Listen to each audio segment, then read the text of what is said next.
It's Ricky Rich with Black Primacy with a quick question. Have you downloaded the Black Primacy app yet? If you haven't, don't worry about it. I just wanted to remind you that it is the #1 way to find Black-owned businesses near you. Whether you're looking for food, fashion, or services, we've got you covered on this app. So download it now and start supporting Black-owned businesses in your area today. All right, link in the description. How rapper T.I. bought back the block and rebuilt his community. Atlanta rapper T.I. attended the ribbon cutting of his first affordable apartment development. It includes 143 apartments and 25 special units for homeless kids. Picture this. You make it out of the hood. You beat the odds. And you finally have the money to buy your family the dream house. But when you go to buy it, the door gets slammed in your face.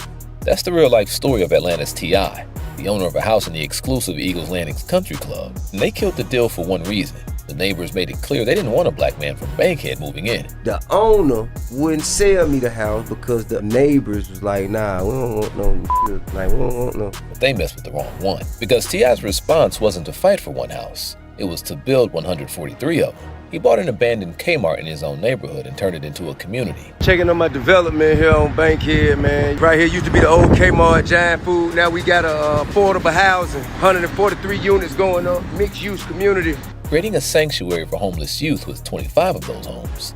This is the story of how being told he wasn't welcome led him to build a home for those who needed one most. To understand the weight of T.I.'s mission, you have to understand the war for the soul of Atlanta.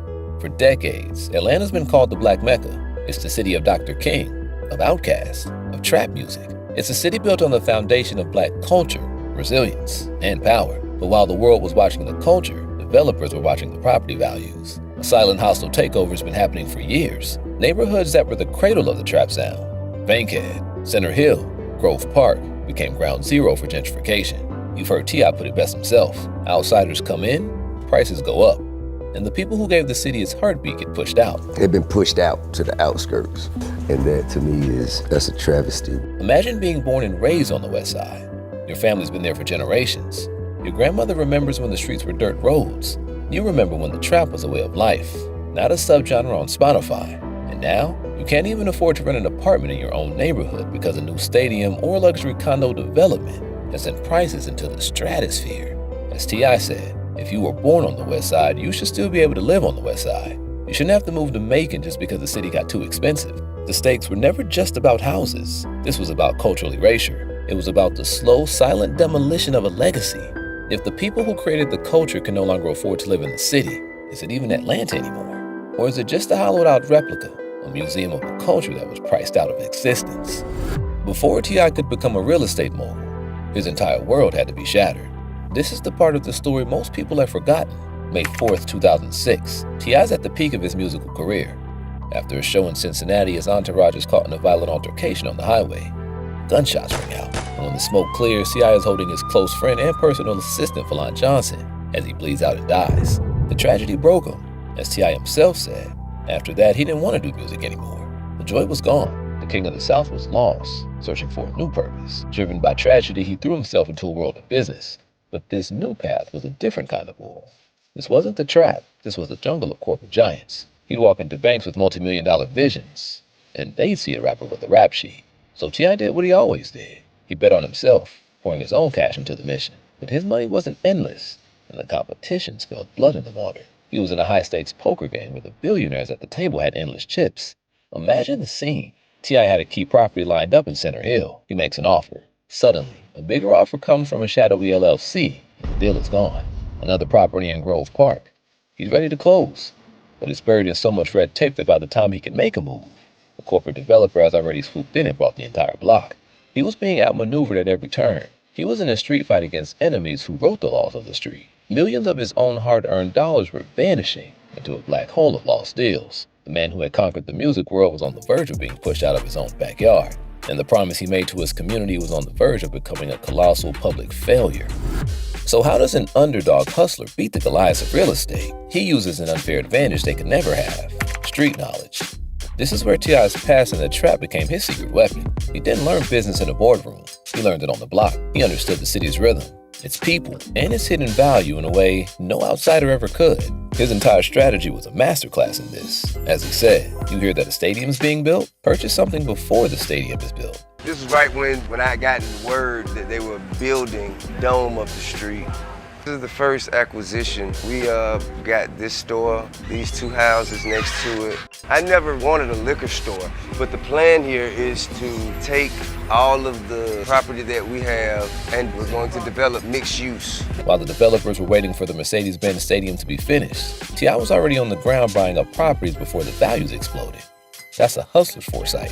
His first moves were strategic and sentimental.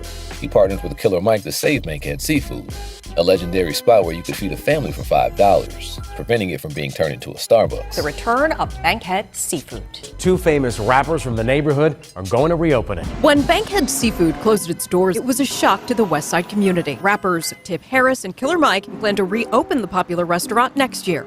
This is not my venture alone. I had the pleasure of working alongside Killer Mike. He and I purchased this together. This is his and mine. And we're really excited. And to know that they're going to bring jobs to the area, which is extremely necessary. How many times did you come by here and get some fish? Man, more times than I can count. I just came and bought, it was the special, is what they called it. Give me the special. It was a container full of fish for like $5.99 or something like that. This is sentimental. It was a sentimental purchase. And then came the ultimate full circle moment, the abandoned Kmart on Donnelly Hallowell Parkway. This wasn't just any property. His grandmother used to shop there. And as T.I. himself admitted with a laugh, he used to steal from it. I got caught stealing out of this Kmart right here. To offset the shame, I felt it was only right to invest back in the community by acquiring this property. I'm gonna tell y'all a little secret, don't tell nobody. I got caught stealing out this Kmart right here. To offset the shame that came with that, behooved me to invest in the community by acquiring this piece of property. It's the least I could do. This purchase was the first major breakthrough. It was a massive 8.5-acre lot that proved he could play in the big leagues. It was a statement. He wasn't just buying small lots. He was acquiring the power to reshape a significant piece of his own history. The kid who once took from the community was now in a position to give back on a scale nobody could have imagined. The Kmart property was the blueprint, but once that domino fell, the empire began to take shape. T.I.'s Buy Back the Block initiative was in full swing, leading him to invest over $2.7 million of his own money into buying up properties on the Westside. But the Kmart project was the crown jewel. The total cost of the project would eventually balloon to over $26 million. To pull it off, he partnered with experienced affordable housing developers like the Vecino Group. Checking on my development here on Bankhead, man. Right here used to be the old Kmart Giant Food. Now we got affordable housing, 143 units going up, mixed use community. We about 40% done, man. We supposed to be done sometime next year. The result was Entrada Westside, a massive multi-million-dollar affordable housing complex built on the ashes of the old Kmart. But this is where the story transcends a typical real estate deal. With his wife Tiny by his side, this wasn't just another apartment building. It was a purpose-built community with a fitness center, a community room, and even community gardens.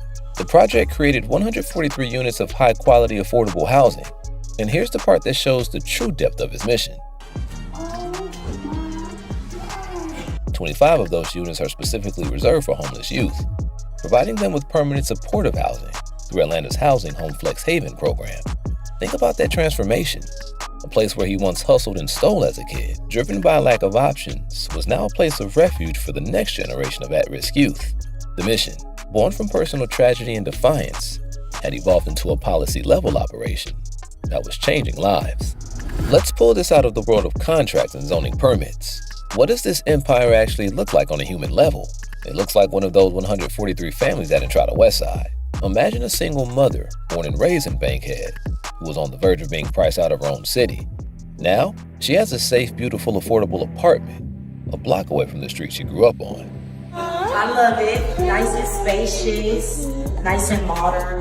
It's perfect. Thank you. Welcome home. That's the human impact. And the culture's taking notice. T.I. is now a respected voice, not just in music, but in social and economic empowerment. Remember his famous rant about the Gucci boycott? The only reason Gucci had it because we made that shit hot. If we stop wearing that shit today, that shit tank, period. So if they don't respect us, our culture, our heritage, then why in the are we spending money with them? That wasn't just about fashion. That was his entire philosophy. Don't let luxury brands define your value. Create your own value. Own your own assets. That's the blueprint he's not just preaching, but living. What T.I. is doing is bigger than Atlanta. It's a scalable blueprint for Black economic empowerment. But for T.I., it's also about fulfilling a historic legacy. He doesn't see himself as just a rapper who made it. He sees himself as standing on the shoulders of giants. The shoulders of the giants that I stand on. That's the blueprint that they laid. Andy Young's, Ralph Abernathy's, John Lewis's, Dr. King. All of these people laid the groundwork for me to come here and continue the legacy of leadership, of entrepreneurship, of Black excellence for the next generation. He's part of a new wave of artists, like Mike Epps, like Slim Thug, who understand that the real flex is ownership. As he told his friend Killer Mike, if everyone does a little, no one has to do a lot. It's a call to action. So when you look at T.I.'s career, don't just think about Rubber Band Man. Think about the gated community that tried to shut him out, and how that rejection fueled a revolution. Think about the tragedy that nearly broke him, how he channeled that pain into a new purpose. Think about the seafood joint that he saved from erasure, the abandoned Kmart he and Tiny transformed into 143 homes. As T.I. himself said, what I'm doing right now, nobody in my family could have taught me how to do. He's not just building properties, he's building a new path. He's showing the next generation that you don't have to be born into wealth to create it. You don't have to move out of the hood to save it. And the biggest boss move you can ever make isn't dropping another hit record, it's buying back the block. If you're here for stories of hustlers and visionaries making real moves, hit that like button and subscribe to Hustlers in the Hood so you don't miss what's next. See y'all in the next one. Peace. All right, I hope you enjoyed the video. Please check out the other content that we have on this channel. But before you go, I wanted to remind you again not to forget to check out the Black Primacy app. It is the best way to connect with Black-owned businesses near you. They need your support. We need your support. Link in the description.